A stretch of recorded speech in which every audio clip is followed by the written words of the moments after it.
Hello, welcome. My name is Richelen Garcia, and I am going to be your guide in this yoga course for beginners. In this course, we are going to be learning the traditional yoga styles, which are Ashtanga and Hatha yoga. The classes are not going to be like the typical classes where we have a sequence with a flow between the poses, but we are going to be making a lot of poses to learn the alignment of each pose, the different variations that we can make, and how to practice them safely and avoiding injuries in our body. Additionally, we are going to be learning some pranayama, which are some breathing techniques and some relaxation techniques. This course will have a total of 10 classes of about 1 hour each. In the first 7 classes, we are going to be focusing mainly on learning the alignment of each posture, like I said before, and the different variations. And then on the last 3 classes, we are going to be doing more a normal yoga class to put into practice everything that we learned before. My recommendation is that you do each of the classes at least twice or even more, because there's going to be a lot of information on every class, and it will be ideal if you could integrate that into yourself before moving on to the next class. Also, on an ideal world, you could do 1 class per day. That would be ideal, that we could do 1 class per day.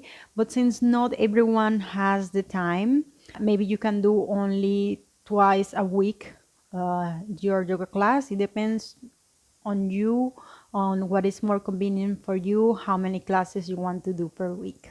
This course is for anyone who wants to learn yoga, who has never tried before but are curious about it, and also for people who have tried it before but they're still feeling a bit confused, not so sure if they're doing the poses right or not, then this course is perfect for you.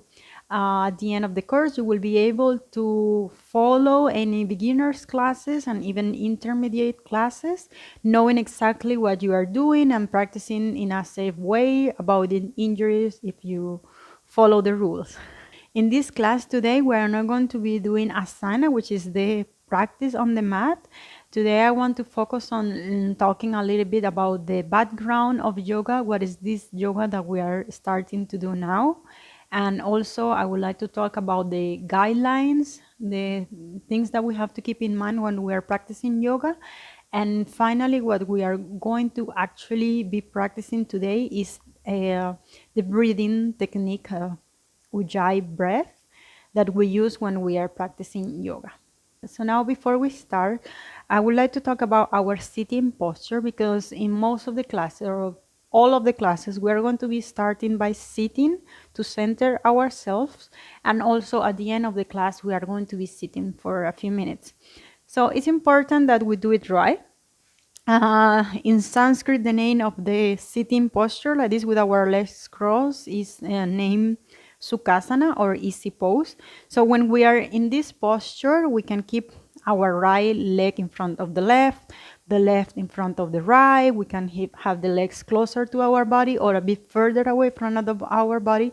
This is not really relevant. But what is really important when we are sitting like this is that we keep length in our back. We want to have a back that is straight.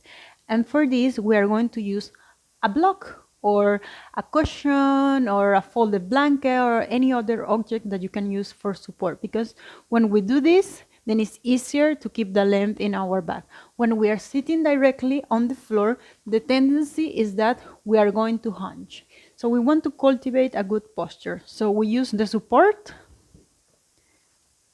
and we open our chest, and we pay attention that we are not exaggerating the opening of our chest here, that then we have an arch on our back. Now we want to keep just length and keep our ribs in, and then we relax our shoulders. And this should be our sitting posture. If this is still a bit uncomfortable for you, you have the other option of doing the hero pose, in which you can just put your knees together and then sit on your heels. This is the hero pose. If this is still uncomfortable for you, you have another option.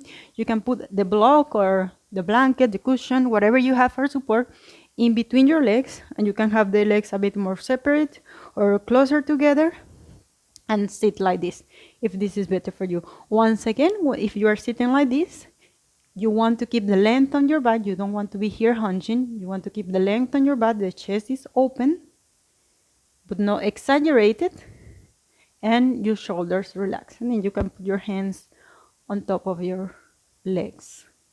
So you choose what is more comfortable for you. So now, straighten your back, and now we can move on to talk about what is yoga. What is this yoga that we are going to learn now? This course is about. A lot of people think that yoga is just another form of physical exercise, like maybe Pilates. Some people think that it's even some kind of sport where you pay more attention to the breathing. It's true, the breathing is very important in yoga, but yoga is a lot more than just the physical practice of what we know. The word yoga means union, and is the union of the individual consciousness with the divine consciousness, with the consciousness of the universe. Yoga is a philosophy and is a lifestyle. The ancient yogis will practice yoga, the asana, the physical practice that we know, in order to prepare their bodies to sit for several hours to meditate, so that their body was in shape to handle several hours of meditation, so that they could finally attain liberation of the mind, so that they could attain samadhi and liberate their consciousness. So this is to understand that yoga is a lot more than just what we do in our mat. The sage Patanjali, which is said to be the father of yoga because he was the first to create the Ashtanga system of yoga. Ashtanga means 8 limbs, and these 8 limbs are the first one, yamas, which are things that we want to avoid in our life, like non-violence, non-stealing, not lying. And then we have the next one are niyamas, which are things that we want to cultivate in our life, like cleanliness of our physical body, like showering. There are also different techniques to cleanse our body internally, and cleaning also our mind through meditation. Then we have perseverance and discipline. These are things that we also want to cultivate in our life. And also we have acceptance of ourselves, acceptance of others, acceptance of our circumstances. After niyamas, we have asana, which is what we do in our mat. And then we have pranayama, which are breathing techniques to cleanse our energetic channels. After pranayama, we have pratyahara, which are when we sit, where we are preparing to meditate, then we withdraw our senses. So we disconnect from listening, seeing, and all our 5 senses. Then when we manage to do that, then we move on to dharana, which is concentration, when we focus on something for a long period of time, usually our breathing. And when we manage to focus on our breathing, stay focused, then we move on to dhyana, which is meditation, the meditation with an empty mind. And after we manage to keep our mind empty for a long period of time, then we are finally going to get samadhi, which is the liberation of our consciousness. So this is just to mention it briefly. There is a lot more than what I am mentioning right now, but just to have it clear that yoga traditionally is much more than the practice of asana. Asana means posture. The ancient yogis say that we have 3 different bodies. We have our physical body, we have the astral body, which is connected to our emotions, and we have the causal body, which is connected with our mind. These 3 bodies are interconnected, and anything that we do to one of these bodies will affect the others as well. The easiest example I can give of how this interconnection works is that, for example, when we have stress, maybe from work, mentally for some issue, or because of something personal, so we are thinking about something a lot and we are stressed because of it, then maybe we have headaches that we something physical, or we have tension in our shoulders, or maybe we have pain on our back, and it's different for everyone how stress manifests. For example, for me, I get problems in my skin if I am very stressed. So this is one way that we can see how these bodies are interconnected. Also, for example, if we are very angry for some reason, and then we do yoga or we go for a run, which is something physical that will make us feel better. At the end, we will feel like, oh, it was not so bad as I thought, because these bodies are connected, and what we do to one will affect the other. As we will practice more and more yoga, if we keep up, we do it often, we will become more flexible, and as our body will become more flexible, so will our mind. We will be more open to new ideas, and as we will become stronger, because yoga also makes us strong, we will be more confident with ourselves.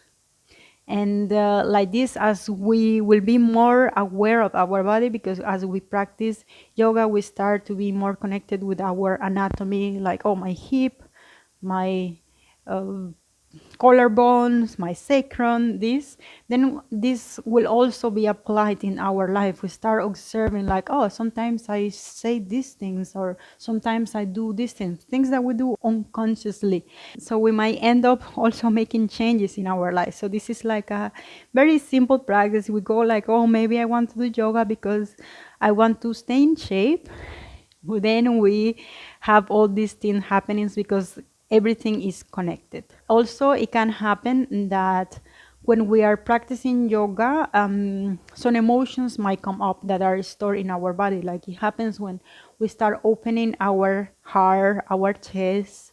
Some emotions might come up, and you are doing a pose, and suddenly you feel sad, but you don't know why you feel this sadness.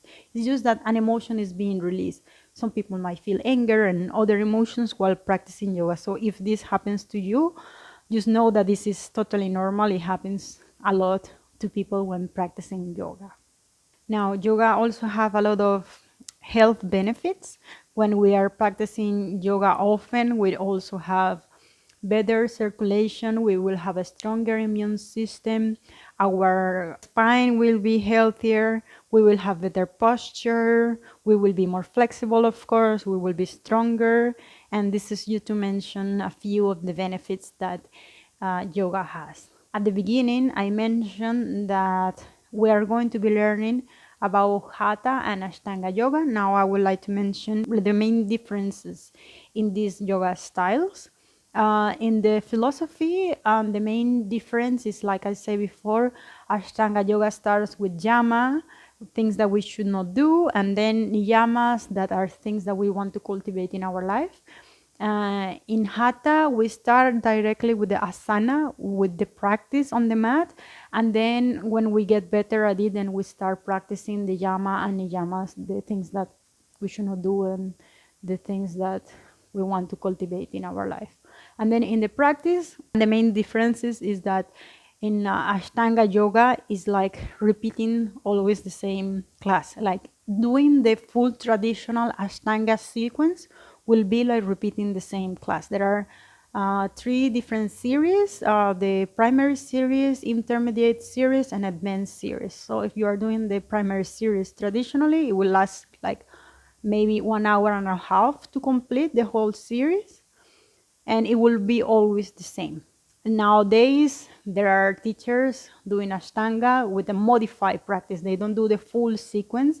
They just take some poses and leave on other behind, and then modify a bit the practice of Ashtanga.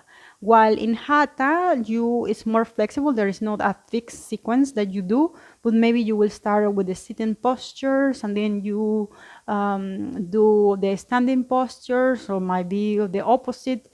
Maybe you will have some pranayama in the middle of the class, and usually the Hatha yogas are a bit more slow, more soft, And Ashtanga yoga, you are like going, keep going. It's a bit stronger. It requires a lot more stamina to do Ashtanga.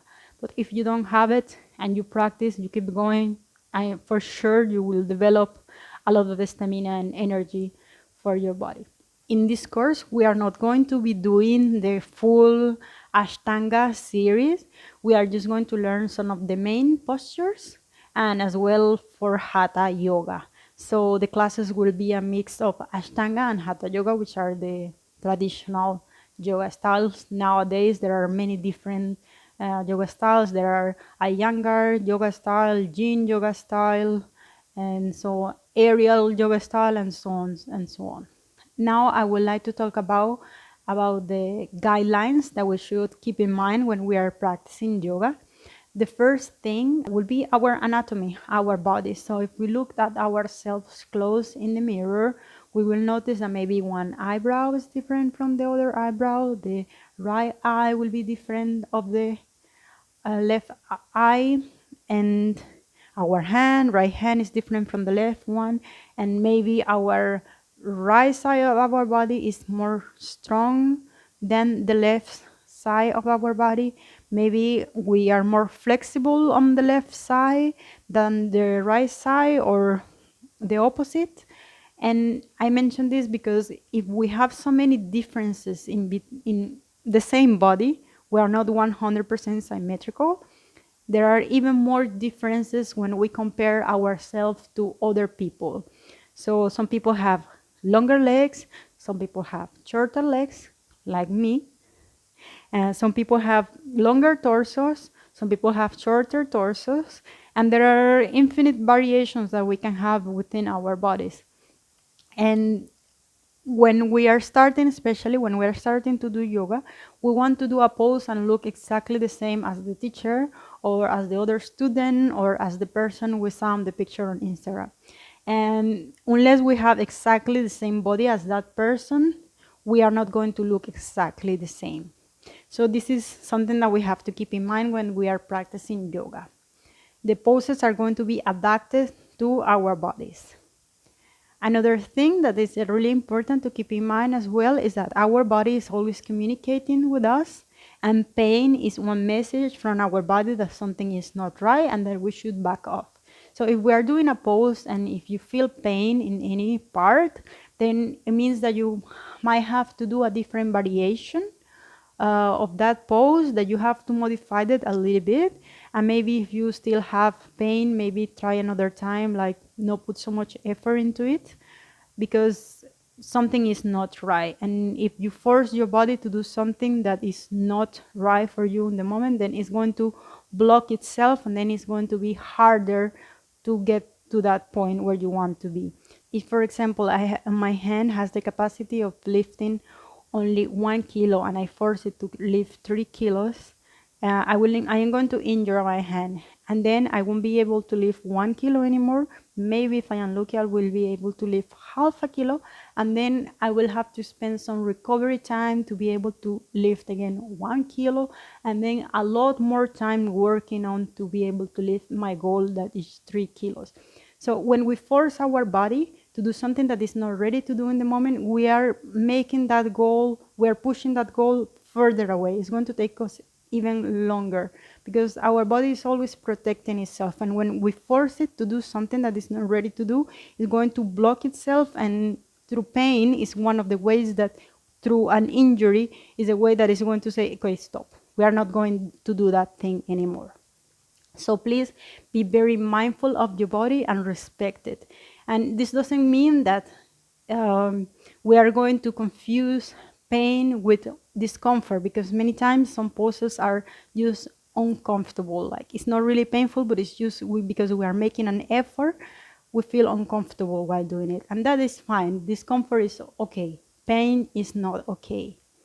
We should explore our limits, know what is where we can, the maximum we can do, and then back off from it maybe 10%. So we reach our 100%, and then we do only 90% of the effort, so that we are still working with our body. We will still working on our flexibility, on our strength. And this is why I say at the beginning that I am going to be your guide because I am not in your body. You are the person who feels your body, and you are the one who receives the messages, and you are the one who knows what is best for you. So please listen to your body and practice safely. Avoid injuries and just accept the moment, your level of where you are in the moment. Another thing that is important when we are practicing yoga is that we should never hold our breath. Breathing is really important during yoga, and it's what makes it different from other forms of physical activity, because we are synchronizing each movement with inhalation or exhalation. So like we inhale, we lift the arms up, and then we exhale, we bring the arms down. It might happen that the teacher has a different capacity from breathing, and maybe the teacher is like, inhale, lift your arms up, and then when you are halfway, you cannot breathe in anymore because you already inhaled all you could. And then the tendency is that we will hold our breath, and then when the teacher finally gets there, when we get there, then we finally exhale, and then we exhale, and then again halfway there, we cannot exhale anymore, and then we hold our breath and then keep going. We should not do this. The options that we can do if this happens is that we continue breathing. So we inhale, and if here we already inhale everything we could, we just exhale and continue the movement. Another option that we can do is that we inhale and we do it in our own rhythm. So if we can only inhale a very little, we do the movement very fast. So we inhale quickly and then exhale. So keep that in mind when you are practicing. And another thing that is important is that we should avoid doing yoga right after we eat. After eating, we should wait at least 2 or 3 hours to give time to our body to do digestion. Also, right after we wake up, we should avoid doing yoga. We should give our body maybe half an hour to completely wake up and turn on the engines. And also, as women, when we are on our period, we should avoid doing inversions. Inversion is when we have our head lower than our heart, maybe doing a handstand or headstand. Well, we are not going to be really doing this in this course, but just to keep it in mind. And then last but not least, if you have any physical condition, you should check with your doctor before starting to do yoga and make sure that you can do this safely. Now, with that covered, we can move on to the practice for the day, which is our breathing. Let's relax our shoulders. Remember to keep the back straight. Actually, I want to switch the position right now. You can stay with your, if you were sitting on the other position, you can stay that. I just feel like changing right now. And we keep our back straight, our chest is open, shoulders relaxed.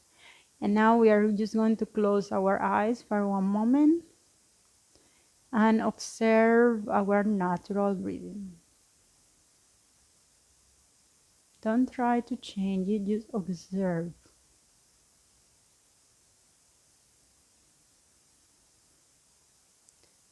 Observe if when you inhale, your chest expands, or if when you inhale, your belly expands.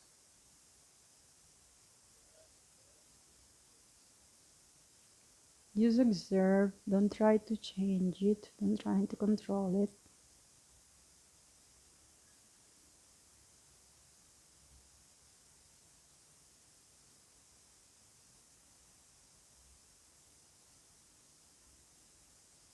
Now, with the next inhalation, just open your eyes. So, most of the time we are breathing superficially, we are having a thoracic breathing. So, when we inhale, our chest is expanding. So most people, we are breathing superficially using only the upper part of our lungs, and that's not the best thing that we can do. So the ideal is that we breathe deeply using the maximum capacity of our lungs, and our belly is expanded. So we inhale, the chest doesn't move. only the abdomen expands. We exhale. So we inhale, breathe deeply into our belly, and then we exhale. So this is the type of respiration that we want to do when we are practicing yoga. Additionally to that, we'd also do what is called Ujjayi breath.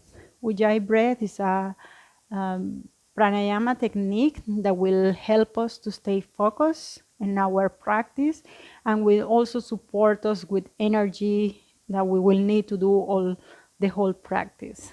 And the technique is very simple. At the beginning, it might seem a bit complicated, but I promise it's not too hard.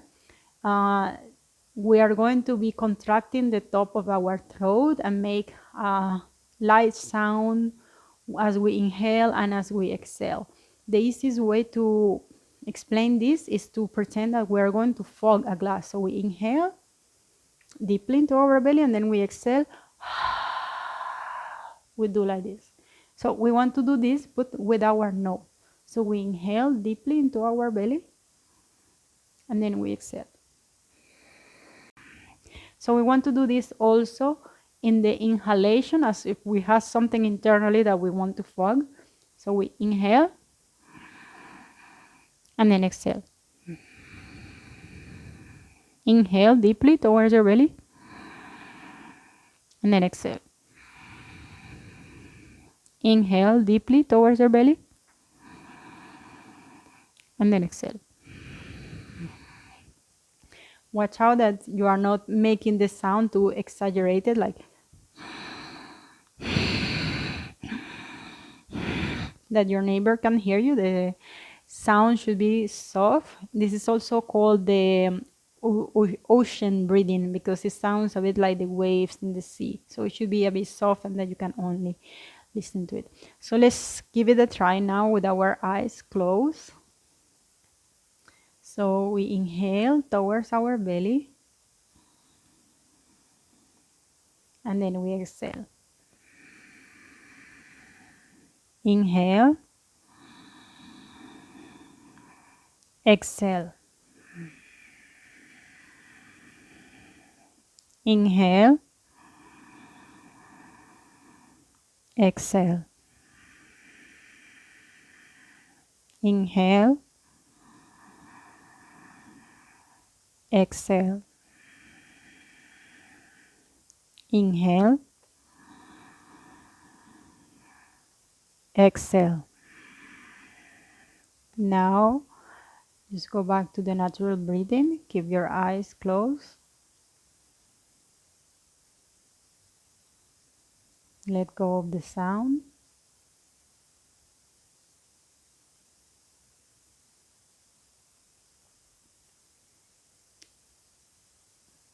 And now, let's do another round, but this time we are trying to have the same length from the inhalation and the exhalation.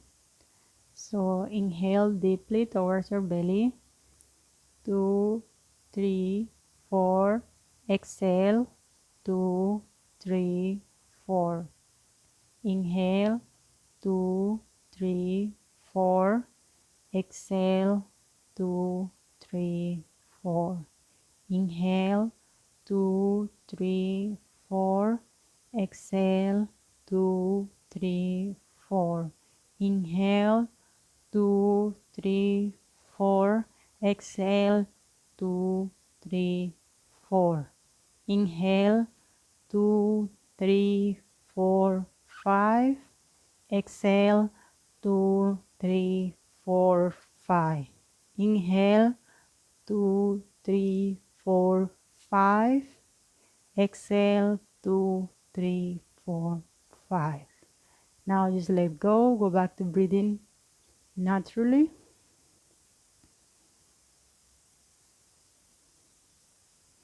Just observe your natural breath.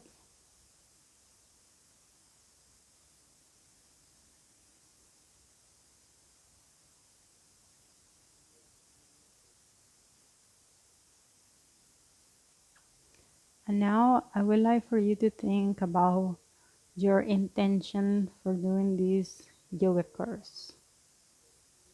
Why do you want to do this?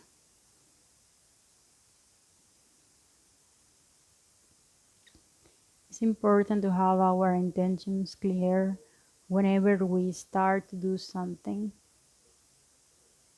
so that it will be easier to stick to our goals. When we don't know exactly where we are going, we'd end up being just anywhere.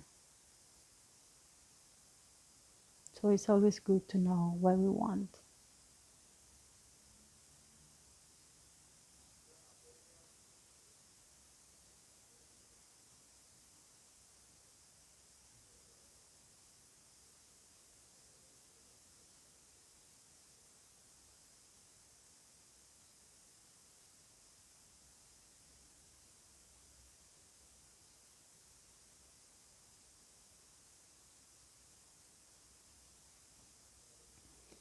Now take a deep inhale, and as you exhale, just open your eyes. Well, that will be it for today. I hope you have enjoyed this class. There is only one more thing I want to share with you. When we finish the class, we put our palms together in front of our heart. This gesture is called Anjali Mudra.